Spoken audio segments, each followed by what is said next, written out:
How in the world, when the Democrats have embraced let's abolish ICE, and a lot of them do want an open border, how do they think that that is going to win over the majority of Americans and help them in this election?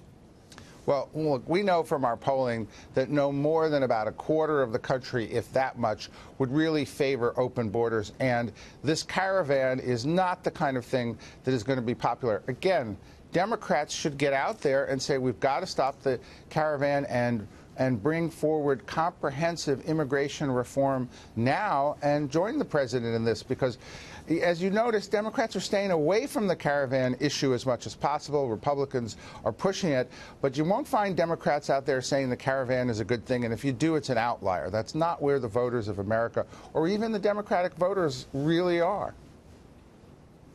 Yeah, I mean, you make a good point. Why aren't we hearing anything about the caravan from the Democrats? I mean, do they think that this is it does help the president's stance? You know they're not going to come out and say anything because it might help the president. They don't want anything out there that is positive, that shows the president's policies make sense.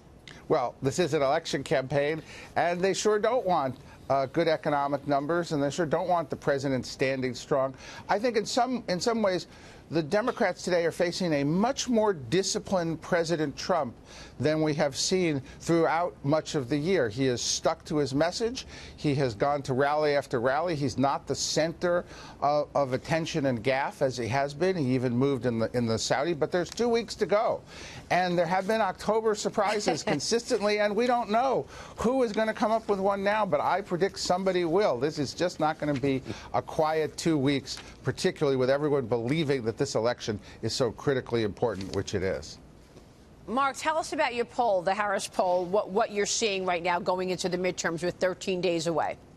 Well, we're going to go into the field shortly. We have seen what other polls see, which is Trump's approval rating has gone up.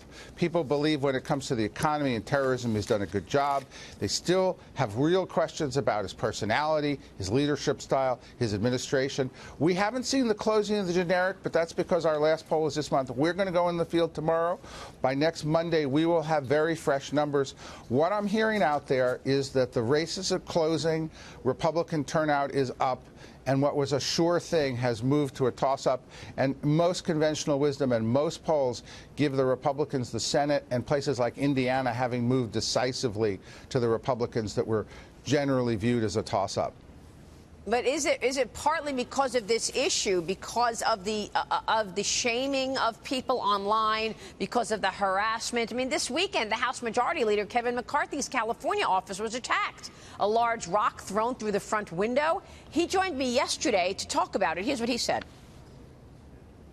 Well, you've watched this with Maxine Waters and others intensifying, where you saw Mitch McConnell recently at a restaurant, or Ted Cruz at a restaurant, encouraging people for this behavior that's not acceptable. One thing about America, we believe in civil discourse. I mean, you could disagree with someone and not be disagreeable, but it's in your face and encouraged from the Democratic side.